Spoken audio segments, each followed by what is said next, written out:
और अब हम बात करेंगे सोनीपत के लाल सुमित की, जो आज भारतीय टीम का ओलंपिक गेम्स में हॉकी में एक बड़ा हिस्सा हैं। और सुमित के इस सफर का अगर हम पीछे इतिहास देखें तो ये इतिहास अपने आप में बताने के लिए काफी है कि भले ही कितने भी मुश्किल हालात हों, लेकिन अगर आपका मन जुनून के साथ अपने खेल के प्रति आगे बढ़ता है तो आपके हालात बीच में नहीं आते। देखिए सुमित का सफर।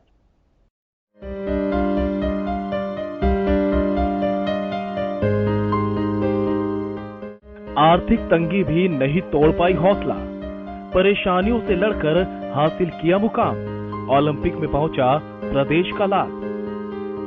पहनने के लिए नए कपड़े नहीं थे, हमारे घर में कपड़े भी पहनने के लिए नहीं थे। नई ड्रेस का लालच लेकर गया हॉकी ग्राउंड। तो बोला अच्छा नई ड्रेस मिलती है तो गया, तो कपड़े खरीदने के लिए भी नहीं थे पैसे, हमारे पास पैसे नहीं थे कि हम अच्छे से कपड़े खरीद सकें।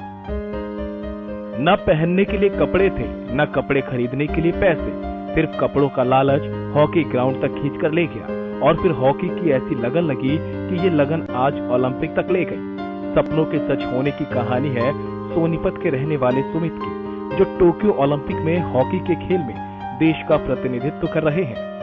आज सुमित को हर कोई जानता है, उनकी लिखी मेहनत की इबारत को हर कोई जानता है। जो मुकाम उन्होंने हासिल किया उस पर खड़े सुमित को हर कोई देखता है, लेकिन जिन हालातों से लड़कर सुमित ने ओलंपिक तक का सफर किया उसकी कहानी हम आपको बताने जा रहे हैं। सुमित का परिवार बेहद ही आर्थिक तंगी से जूझ रहा था।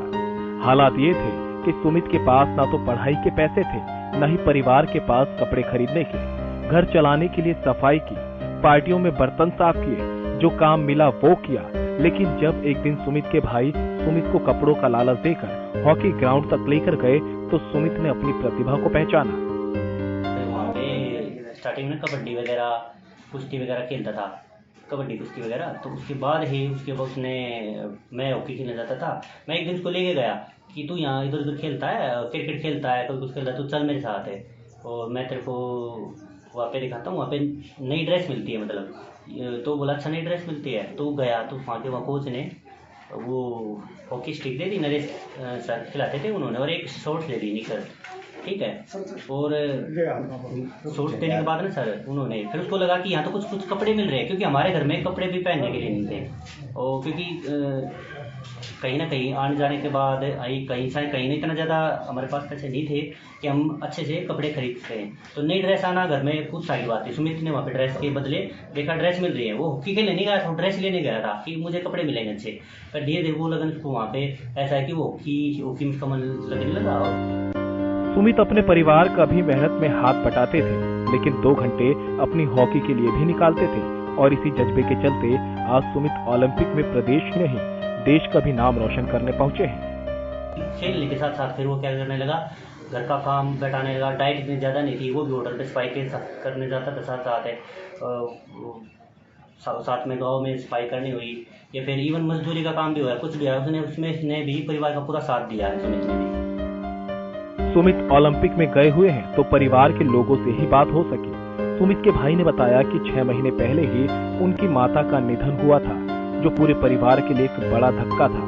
आर्थिक तंगी, पैसों की कमी, परिवार के साथ मेहनत और माता का निधन, इन सब ने सुमित को तोड़कर रख दिया था।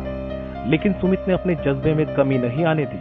सुमित अपने लक्ष्य की तरफ बढ़ते रहे और आज वो ओलंपिक में है।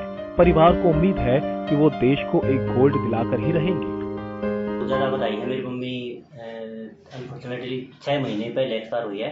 और क्योंकि उन्होंने इतना ज़्यादा संघर्ष किया था, तो आज जिस मुकाम पर सुमित ओलंपिक में गया है तो वो है कि हमें खुशी है, पूरे गांव को खुशी है और पूरे देश को खुशी है कि, और बहुत ज़्यादा उम्मीदें हैं मेडल आएगा देश के लिए।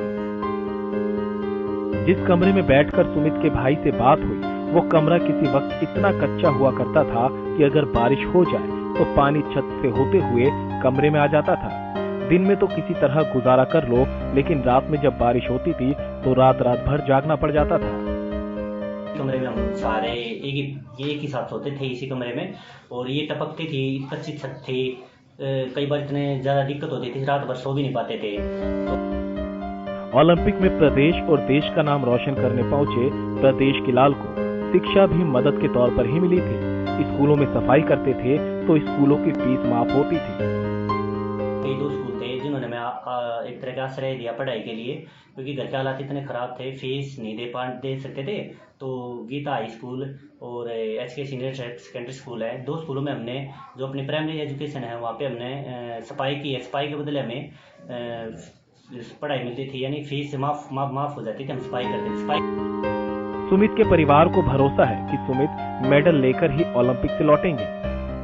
सुमित ने बहुत ज़्यादा संघर्ष किया है इस खेल में रुचि रखने के लिए, और बहुत ज़्यादा परिश्रम किया है कि इस खेल में रुचि रखने के लिए, और बहुत ही परिश्रम बहुत तकलीफ़ों से गया है यहाँ तक। मेडल लेके आए हम, यही वो प्रार्थना करते हैं ईश्वर से।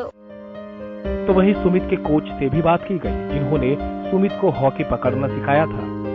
सुमित के साथ सुमित के कोच ने भी कड़ी मेहनत की उनकी प्रतिभा को निखारने के लिए। आज सुमित के कोच भी सुमित पर गर्व करते हैं। इतना ही नहीं, सुमित के कोच की एकेडमी में जितने भी बच्चे हैं वो भी सुमित ही बनना चाहते हैं। तो हम कई सुमित पैदा करेंगे, इधर से हम लगे हुए हैं सभी के सभी। और सुमित अब जैसे ओलंपिक में जा रहा है तो हमारा पूरा गांव गदगद है और हम बहुत ही खुश हैं। जिसके पास नए कपड़े खरीदने के लिए पैसे नहीं थे, जिसे पढ़ाई भी स्कूलों में सफाई करने के बदले में मिलती थी, शादियों में बर्तन धोते थे तो घर में खाना लाते थे, मिठाई घर में आ जाए तो किसी त्योहार से कम नहीं होता था। आज उस परिवार का बेटा ओलंपिक में खेलने पहुंचा है और ये सब मुमकिन हुआ है सुमित की लगन और परिवार के भरोसे से। अब सब यही चाहते हैं कि कोयले की खदान से निकला सोना यानी सुमित अपने हिस्से में एक सोने का मेडल